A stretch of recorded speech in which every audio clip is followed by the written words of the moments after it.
Thank you for joining us for the 2-Minute Drills. I'm Aram Talegian, San Gabriel Valley newspaper group football writer, joined by Fred J. Robledo, San Gabriel Valley Tribune prep sports editor. We are talking about a very big one taking place in the Charter Oak community of Covina on Friday night. Charter Oak 7-1 overall, 3-0 in the Sierra League, hosting Damien 6-2 overall, 2-1 in the Sierra League. Freddie, we were seconds away, mere seconds away from having this be Farrar and Gano for all the marbles in that league. But it didn't happen because Andrew Chavez and a receiver named Austin screwed everything up.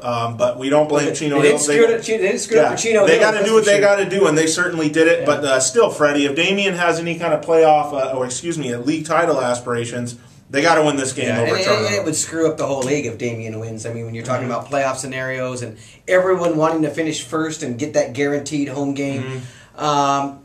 Damien screwed up last week. They had their opportunity. They let it get away. This game this week at Charter Oak, it doesn't get any easier, Aram. You know, and if they lose this game, they could potentially go into that last week, I think, against Ayala, with the winner of that team finishing third. That could happen. I didn't realize that. I thought Damien was already a No, it's an important game for Damien. They're going to have to finish strong. They're going to have to win one of these two games, I think.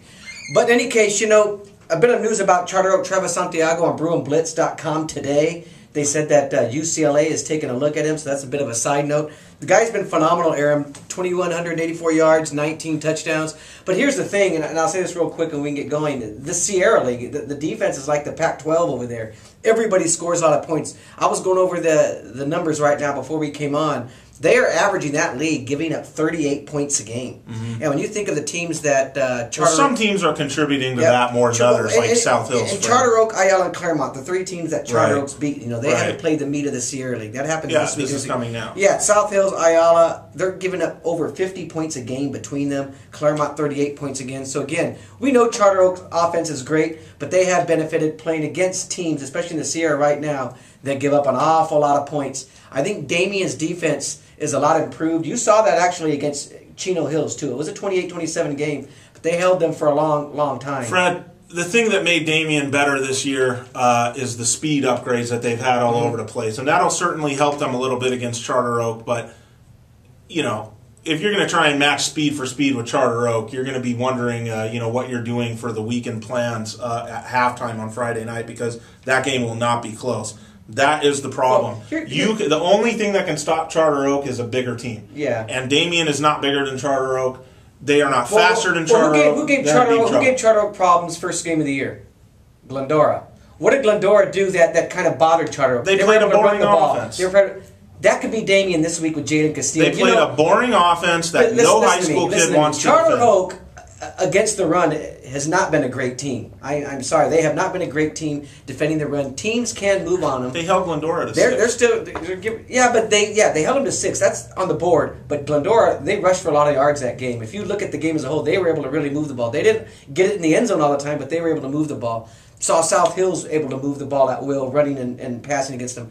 Damien's offense has improved. Their line is pretty good, Aram. Jalen Castillo is able to move the ball. I think there's a chance for them to make this a game because they can move the ball on the ground, and they could be they're going to be a more physical team. They're not big enough and good enough at running it'll back. Be the best team. It'll be the best team they've played since losing to Rancho Cucamonga. Now, I'm not saying Damien's anywhere near close to that, but I think from a physical standpoint, Damien's going to be able to move the ball, and if they can move the ball and have some long drives and keep that Charter Oak offense off the field, Damien is not physical enough, and they're not good enough in the running game to simply think that they're going to run the ball and keep it away from Charter Oak's offense. That has to be the game plan, though, right? Well, I don't think so. I think Damien, I don't know what the game can be, because this is just a bad matchup for Damien. Meanwhile, Charter Oak's averaging 58 points per game in league.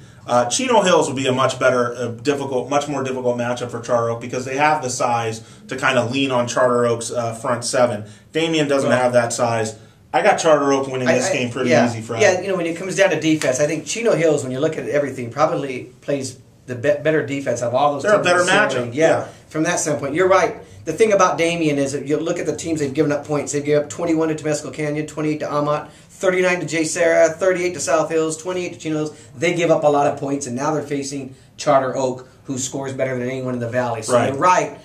Charter Oak's going to win this game. I just wouldn't be shocked if Damien is in the game because they can run the ball and they disrupt them. I wouldn't be shocked. This is going to be one of those games, Fred, where Damien's always trying to play catch-up. They're going to always be trying to play catch-up. Right. Charter Oak is probably going to score their 45 points.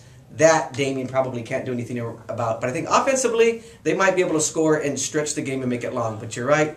Good coaching staff, obviously, at Damien. They can obviously do some things, but a fantastic coaching staff as well at Charter Oak. Come on. I mean, they got the QB advantage. They've got athletes up and down the field. They got the speed advantage. I think you're going to see Charter Oak, if it's possible, even unleash things even more, because now they are playing, like you said, they are playing the heavyweights of their league, and they're not going to screw this up. And they're also playing for a top 4 seed, I think, Aaron, because they're fifth right now. And believe me, in that inland division, you want one of those top 4 seeds. First, you want to win league as a guaranteed home. But you want the easiest road possible, because there is no easy road. So anything that you can do to make it better on some level, Fred, Charter Oak is playing to show that they can beat Damien a whole hell of a lot worse than Bishop Amat did. On some level, I believe that's a factor in this game. I think that's and we'll see what happens. Between the bloggers on our blogs and the coaches' pride, I think. And the sports writers. Okay, so get out to Charter Oak on Friday night. Damien 6-2 overall, 2-1 in league. Charter Oak 7-1 overall, the number 1 ranked team in the area, 3-0 in league. It's Gano and Farrar. We didn't play that one up as much as we should, Fred, but the rest of it, it really speaks for itself on the field. Get out there and enjoy it.